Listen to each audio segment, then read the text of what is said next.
What is going on, everybody? Welcome back. We got a lot of stuff to talk about today. First thing I want to talk about, and I've seen a couple of videos on this the past few days. So you had Moynihan made a video on it, Mangini made a video on it, and they were basically saying they're not getting tired of collecting, more so of kind of running out of topics for sports card videos. Seems to be something a handful of people on YouTube have kind of run into, kind of running low on topics for their videos. But I don't think anyone has actually been getting bored with sports cards themselves. I wanted to take a small break and figure out exactly kind of what I wanted my channel to be and the type of content I wanted on there. So I'm going to be changing up my videos a little bit in the future. I'm going to try to add in some more long format, maybe discussions with my business partner / my dad, and just kind of talk about what I've been doing the past couple months and what I'm doing now. Going back to hobby fatigue real quick. Just because I haven't been making the videos does not mean I've been spending any less time on sports cards. And to be honest, it's really just that I have way more cards than I had a couple months ago when you guys last saw me.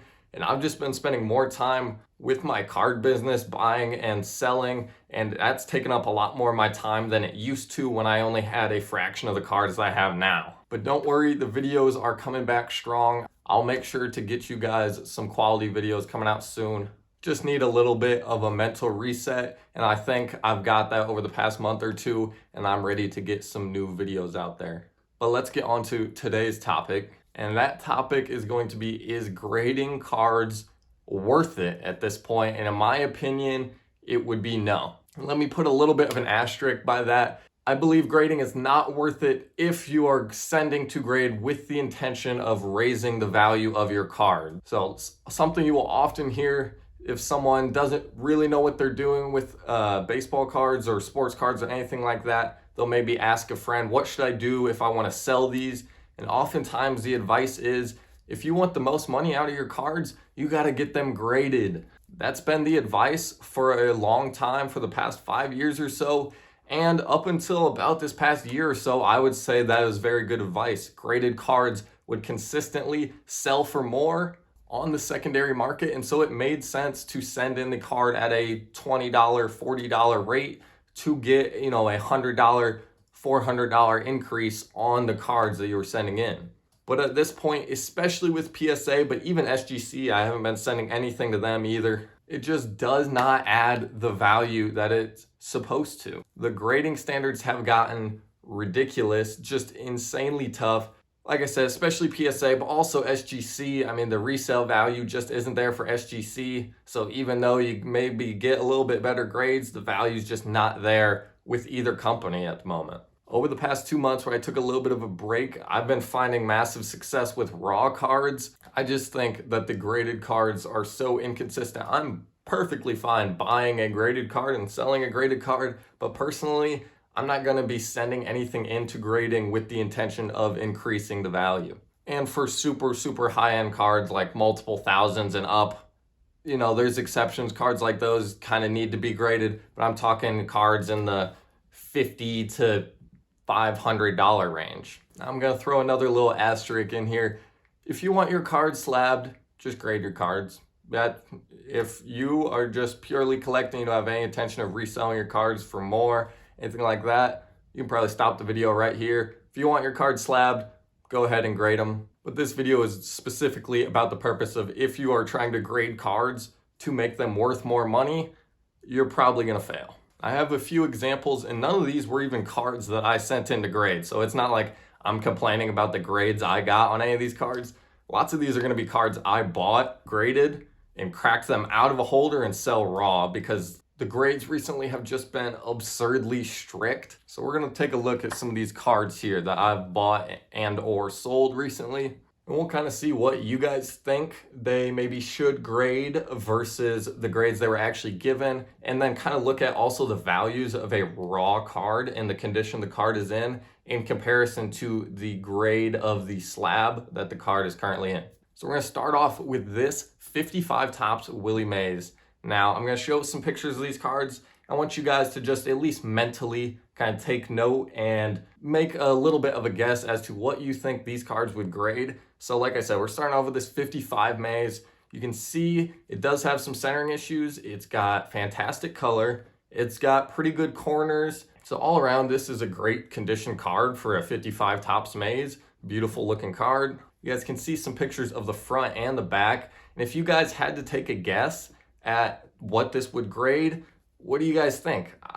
If I were to personally grade it, I would say either in the 3 to 4 range, so VG to VGEX range, or since it does have the very bad centering, I would say potentially, if we are counting it as a qualifier, I would say when you're grading qualifiers, the centering goes out the window. So if it's a miscut, you grade the card and centering does not even matter. Miscut is thrown on after the fact of the grade. So I would say with a qualifier, this should probably be a 5 MC, maybe like a 5.5 MC. I don't know, maybe that's a little strong, but in that range, 4 to 5.5 MC. And when we take a look at what this card actually graded, we're gonna see that this card came back a PSA 3 miscut. So in my opinion, I would say the 3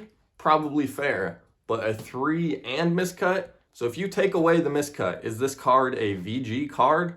I would strongly disagree. I'd say it's much, much nicer. It has amazing pack fresh gloss. It's got sharp corners. This card is not a VG card before the centering. Maybe after the centering, but I think just in total, looking at the card, I would say the complete condition of the card is VG to VGEX. And I think that's a pretty fair assessment. Now, the reason this is such a big deal is because the old rule, which is complete garbage to be honest, that qualifiers are worth 2 grades less than whatever number grade they give the card, which is just completely untrue, especially on the lower end of the spectrum. Let's say a 1.5 MC up to a 4 MC. That rule is out the window. That 2 grades less rule is more so for the higher grades where it's very sharp but off center. So like 5 MC, 6 MC, 7, 8. Those, I would say, a 7 MC is probably pretty close to a 5. But a 2 MC is not a PSA 0 price. Or let's say like this Willie Mays, a 3 MC. So go down 2 grades. You gonna sell this card for a 1 price? Come on now, guys. So let's take a look at what I paid for the Maze in this PSA slab. Now looking at my eBay purchases here, you can see I paid $316.06 for this 55 Maze. And when we look at the VCP average of this card in a PSA 2, that is about $340. So I got this card for less than the average of PSA 2s or GD good condition cards. And if I had to guess, I would say none of you guys looking at the raw version of this card would have called it GD. I'm assuming most people would have called it VGEX, maybe EX, at worst VG. So I'm not gonna sell this card for PSA 2 price. So I'm not gonna sell this card for lower than a GD card would be, just because of some arbitrary rule that for some reason people have made up, that qualifiers should be worth 2 grades less than whatever the grade on the slab is. That's just a complete false notion, that's completely irrelevant. I'm not complaining about the grading companies. I'm not complaining like saying someone was lowballing me or something. That was not what happened. I'm more pointing out the fact that you can use this to your advantage and buy fantastic cards like this 55 Topps Maze for less than a 2 price that looks like a 4. Now, as you guys probably know, I do this full time, so most of the cards I buy, I am reselling. So when you look at PSA 3 and 4 prices of this card, the average of PSA 3s is $475, and the average of PSA 4s is about $660. So if you paid less than 2 price for this card and you think it's VG, I would think it's perfectly reasonable to ask around 3 price, which would put you at 50% almost more than a 2 just by simply cracking it out of the holder. Or if you think this is a VGEX card, it could be worth almost double of what a PSA 2 is worth. So like I said, I resell lots of these and I figured it was somewhere in that range. So I priced mine. I did lower it a little bit. I had it at $550. I lowered it down to $525. And I think that's a perfectly reasonable starting point for a card of this quality. And this is part of the reason why I've just been shying away from sending my own cards in to get graded. We'll go over a few more examples here. So next up, we'll look at another 55 tops, and this one's gonna be Jackie Robinson. Fantastic card. And this one isn't even one I bought. I actually traded for this card. And this card, you can see it's not perfect. It's got no creases, so it's crease-free card. Corners are pretty nice. Color is pretty nice. It's pretty good all-around card. If you guys had to guess, what do you think it would be? If I had to just look at the card and say, I would say it's GD, maybe GD plus, so 2 to maybe a 2.5 type range. It does have some of the staining on it, but I would say being crease free and having some pretty good color, I would say it's a GD to GD plus card. And so this one I actually traded for was in a PSA 1 holder. Like, come on guys. PSA 1, no creases. That's not a poor condition card. I don't really care what anybody says. That's not what you think of. When you think of a poor condition card, it is not something with no creases, decent corners. Come on. So if we look at the VCP average of PSA 1s is around $280, and the VCP average of PSA 2s is about $360. So if you're just looking to buy and resell, I mean, a card like this, that's already a good profit right there. If you can just buy it, crack it out, and sell it for 2 price, I mean, that's a pretty good profit right there. I mean, just the difference in the average is about $80, which is not a bad profit on a $280 investment. Make about, what is that? It's about 25-30%. So I mean, if I were to send in that card and get back a 1, I would be pretty heated. And that's kind of why I'm saying, if you are grading for the intention of the card being worth more, you might want to pick a different direction to go. You might just want to sell the cards as is. Another one, we'll look at a 54 tops Willie Mays. This is another one, lower grade. It's got some touched up corners, I'm not gonna lie. It has some small wrinkles in it. It's seen better days, but overall, you know, it's still got decent color. It's not the most worn card you'll ever see. The creases aren't incredibly visible. They're not through his face. They're not all the way from one side of the card to the other. It's a decent shaped card. You can see the corners on the back have maybe a little bit of paper loss. I'm not sure if you would consider that paper loss or corner damage, but even still, so this card was in a PSA 1 holder, and for a PSA 1, I think most of us should be able to agree that that's the stronger side of PSA 1s. It's a better looking PSA 1. Like I said, it's not completely mangled and folded in half and put in someone's pocket and their bike spokes and all that. And this is a card I actually purchased, another one that was on eBay. So I paid $224.89 for it. We go over to VCP, the average for PSA 1 is $181. Average for a PSA 1.5 is $250. And a PSA 2 is $364. So I would put this card, even with, if you consider the back a little bit of paper loss, usually if the card presents well with a little bit of paper loss on the back, you can get higher than a 1 price, like I said, if the card does present well. So my sticker price for this card, I marked at $320. I kind of figured it at a lower end too, because it does have the paper loss and some wrinkles in there. But I would still say this card is going to be better than most 1s.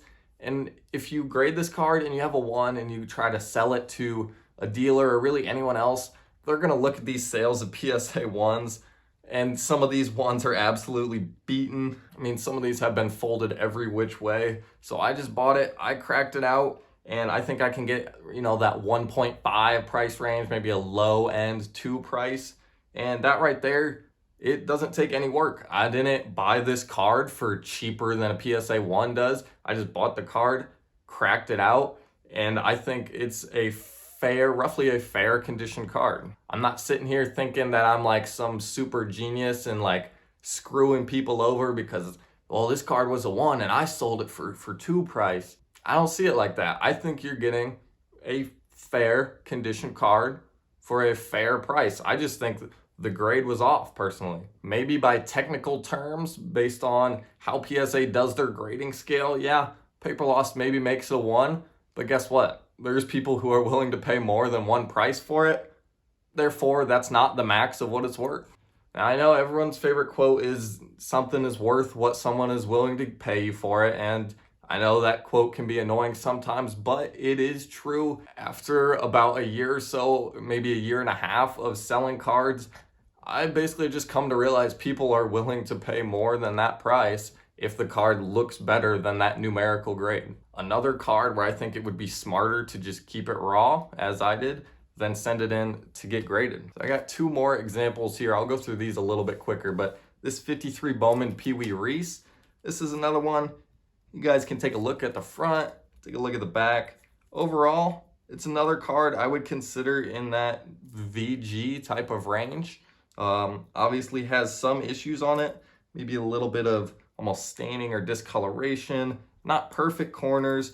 Overall, let's forget about number grades. What on the letter scale of like poor, GD, VG, VGEX, I would consider this a VG card, maybe a good plus, like a GD plus, so a 2.5. So when I'm going to sell this card, and actually, spoiler, this card was a 4 miscut. So going back to the rule about qualifiers, if I think this card is VG, I don't care what some arbitrary rule about qualifiers is. I'm not going to sell this card for 2 price, because if I were to send this card in, I would expect higher than a 2. So I'm not going to sell this card for 2 price. This actually leads me to one of my favorite quotes that I've kind of recently came up with about how you buy the card, not the grade, and people celebrate, but you sell the card, not the grade, and you get angry Facebook users. And I think that is very true. Everyone loves to buy the card that's great for the grade, but only if they're buying it for said grade's price. People love a 3 that looks like a 6, but they're not going to pay 6 price. They want a 3 that looks like a 6 for 3 price. And I can't blame anyone. That's exactly what I want too. That's how I would collect. But when I'm on the selling end of it, I'm not just going to fold to these arbitrary rules. And we got one more here, a nice Mickey Mantle 69 Topps. This is the white letter, so this is the tougher version, a lot tougher than the yellow letter. And you can see here, another one, pretty sharp, all overall, centering issues. This one's a lot like the Pee Wee Reese and the 55 maze that we looked at. Again, a card that if you look at, I would consider roughly VGEX, so about 4 grade. And when you look at the grade that PSA gave it, they gave it a VGEX 4 miscut. So back again to the rule about qualifiers. Would you guys, if this card were raw and you were about to send it into grading, would you be expecting for when it gets back to then sell it for about 2 price? Just looking at the card raw, I think most of us, if someone offered us, say, 2 price, would be somewhat, maybe slightly offended by it. If it were not in a slab, say, you're looking at the card, you'd be like, man, those corners are way nicer than a 2. The surface is nicer, there's no creases. I'm not gonna sell this card for 2 price. So then why, when PSA puts the MC label on there, should it suddenly be worth 2 grades less? So like I said, I don't see it as myself getting one up on the person that I sell this card to in the future as like, see, they didn't know this card graded a 4 MC. I think people would look at this card and say, I would be happy to pay roughly PSA 3 price. I would say the person who actually got somewhat screwed in this entire process of this card moving around would be the person who graded the card, because this card is much nicer, and not just this card specifically, but all the cards we talked about today were much nicer and worth more than they were once they had been graded. And it's unfortunate for whoever sent them in to be graded, and that's why I would recommend for you guys, if you are looking to grade to increase the value of your cards, or you're recommending friends to do so, I would say to hold off. Don't send in your cards for grading at the moment. You can get plenty out of them raw. I know lots of people don't like to handle raw cards, but guys, if you want to be in sports cards, you're going to have to be able to tell if a card is fake, if a card is trimmed, and honestly, it's not difficult. If you want to see if a card is trimmed, take another card from the same set, put them up next to each other. Yep, they're the same height vertically. Yep, they're the same height horizontally. Usually maybe match it up with a common, so a 54 common with a 54 maze or something. Match them up. Yep, no one's going to trim a common. They're the same size. Boom. Trimmed. We're good on that front. And as then for more expensive cards like some of these 54 maze, 55 maze, if you're going to be dropping $500 on a card, please take the time to make sure you know the card is real. I wish I could tell you guys like some other people try to, how to tell if a card is fake, but you just know. Oh, wow, score! Look at this. This is an aspen. You can tell that it's an aspen tree because of the way it is. Wow. Really, the only thing you look at is just the color. You can just tell it's either glossy or it's not. But let me know what your guys' thoughts are. Am I wrong? Am I right? Am I just young and dumb? Maybe, maybe not. Let me know in the comments section. Let me know what you guys have been buying recently, and stay tuned for future videos. I'll see you guys.